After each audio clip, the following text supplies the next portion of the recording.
So how do they keep it going? Nimrod's wife, who is pregnant or gets pregnant, is telling everyone that the child she is now carrying in her womb is Nimrod reborn, that he is both his own father and his own son, that he is the divine child, the savior of the world and the fulfillment of prophecy. Now, every culture has a variant of this theme of divine mother and divine child. Now, Nimrod's wife was seen as a goddess because he was seen as a god. So actually, this is where the worship of Mary comes from. This wasn't just a myth, this was history. And it was passed down as a story, and every culture adopted it because at that time of this event, it was the dominant single culture on the world. It's after the Tower of Babel that mankind gets spread out and dispersed. Now again, that's a whole separate video. All of what I just said is a separate video, but I'm trying to make a point. Now, how did past cultures even teach about Adam and Eve? It's bone of my bone and flesh of my flesh. Look no further than the rebus. That's R-E-B as in boy, I-S. The rebus, R-E-B-I-S. Or you can look up a tomb or a Tim. Same individual, a tomb, A-T-U-M. A Tim, A-H-T-E-M, or just A-T-E-M. But it doesn't matter, it's the same being. Now here's what's interesting about a tomb. A tomb is referred to as the great he, she. Also a separate video. But let me digress for just a minute. The ancient world believed that their deities were gender fluid. For instance, Apollo and Artemis are the same entity, just manifested in a different form. One in a male form, one in a female form, but it's the same entity, the same individual, the same being. Now, so then the transgender, today, the transgender is seen as a representation of their deities. Remember, there's no such thing as an atheist. So the transgenders, they believe that they are taking the image of who and what they worship. It's an abomination of male and female made he, them. And again, it is designed to reflect the image of who and what they worship. I tell people all the time, there's no such thing as an atheist. All men worship something. Listen, worship is not just an ideology or a belief system or a set of practices even. It comes from the core of our being, and it is reflected in our lifestyle. In other words, I can see who and what you worship by how you live. Some people worship pleasure. Notice some people worship themselves or even other people. And that's all a separate video. Now, Noah became Dagon, the fish god / man who came up out of the waters. See how that works? How Noah was drawn up out of the waters? So they saw him as a god. That's how the story got passed down about him. Ancient figures, historical figures, took on mythical proportions. Inside, the Pope wears a hat that is a representation of Dagon.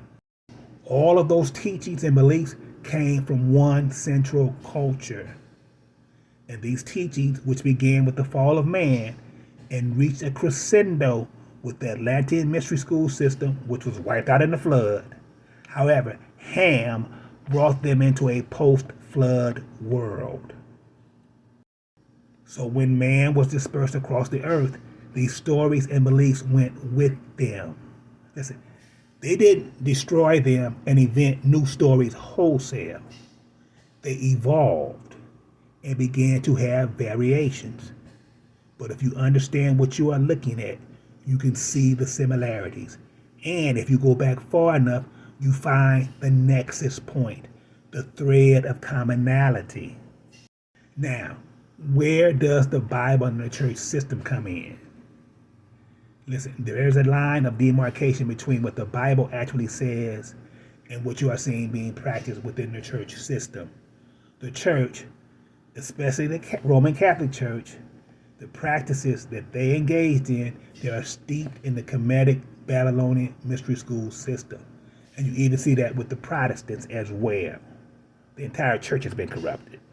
Now, these stories of actual events, no matter how distorted the retelling became from culture to culture and from generation to generation, they are talking about historical facts. Again, in other words, the flood is a historical event. So now, these stories are being recorded, as I've already stated, whether it was being written down on the wall of a cave, papyrus paper, or cuneiform tablet, or what have you. Now, in the fullness of time, comes along Moses and the Bible, but he comes along after the fact. Then his job and the job of the scriptures is to set the record in order. It corrects all of the misinformation. It is the Bible is the ultimate, here's how it really happened, fact checker. And remember, all these stories, all of these religions share a commonality. And they are all repeating a version of an historical event or a historical person or a historical belief. The Bible comes along way after all these stories have been circulating. So, yeah, to the uninitiated, it would seem that the Bible is borrowing, copying, or stealing or plagiarizing, when in fact, the Bible is actually giving us a reliable account of historical events. It's like somebody coming along 20, 40 years later even, and then telling you about what really happened between Big Mama and the nice neighbor up the street named Mr. Wilson. Why your youngest uncle don't look like the rest of your uncles. Somebody comes along and tells you the real reason why Auntie Flo ain't allowed to come to the family reunions. Someone comes along and they lift the veil and they remove the confusion. That's what the Bible does. It points the way to truth. Now, regardless of what anyone thinks about the scriptures, here's what we should all be able to agree on. Out of all the religious books and religions of the world, the Bible gives us the most accurate world view. In other words, it paints and provides the understanding of man and the world in which we live that is the most consistent with reality. Secondly, it is an historically accurate and reliable book. The Bible is a reliable source for events that happened in the ancient world. In other words, when it says that a certain person lived in a certain place at a certain time and did certain things, it can be validated as factual. Again, the Bible is an accurate historical source. So, dealing with the flood, for instance, it is unlikely that disparate people groups spread across the globe would all come up and make a narrative story just on their own. Strongly suggest that the flood is an historical global event. Now, you can dispute the supernatural claims of the scriptures all you want. That's fine. That's a separate argument. But you cannot deny the two aspects that I just mentioned. The Bible gives us an accurate worldview of the nature of the world and the world around us and how it works, and that it is a historically reliable book. Anyone who denies that is just simply hating. So that's why you see these stories being passed down. That's why certain stories are found in the scriptures. As for the practices, as I said, the church, especially the Catholic Church, but again, even the Protestants, are engaged in pagan ceremonies and rituals that have their roots in Babylon and have been adopted by the church. The church has been corrupted in many aspects.